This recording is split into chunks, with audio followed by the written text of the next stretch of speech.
amb la gent. El futur de la governança passa per obrir-la a la participació ciutadana gràcies als canals tecnològics de què disposem actualment.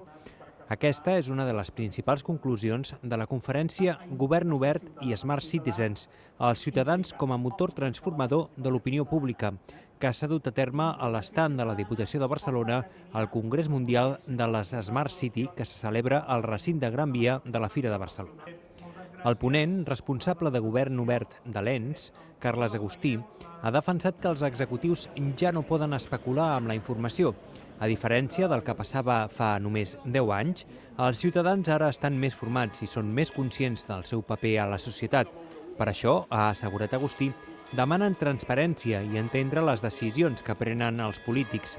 És en aquest moment, ha explicat, que els responsables públics es veuen obligats a respondre a aquestes peticions. El govern obert seria la resposta a les demandes de la gent en el canvi en els models de governança i, sobretot, a nivell d'administració, és la unió en una sola estratègia de les polítiques de transparència, de dades obertes i de participació ciutadana, afectant, molt important això, de manera transversal a tota l'organització.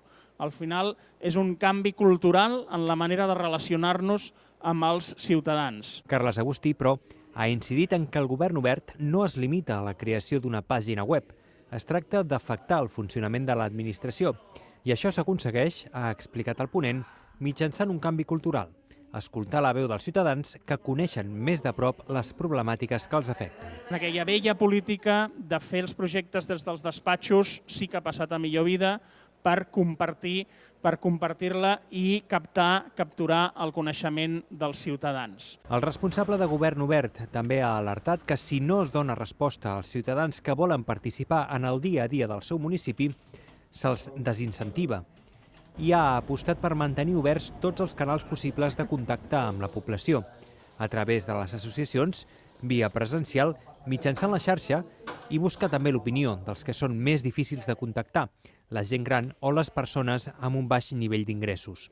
En aquest sentit, Carles Agustí ha explicat que la Diputació de Barcelona treballa per actualitzar els serveis dels municipis amb la lògica del govern obert.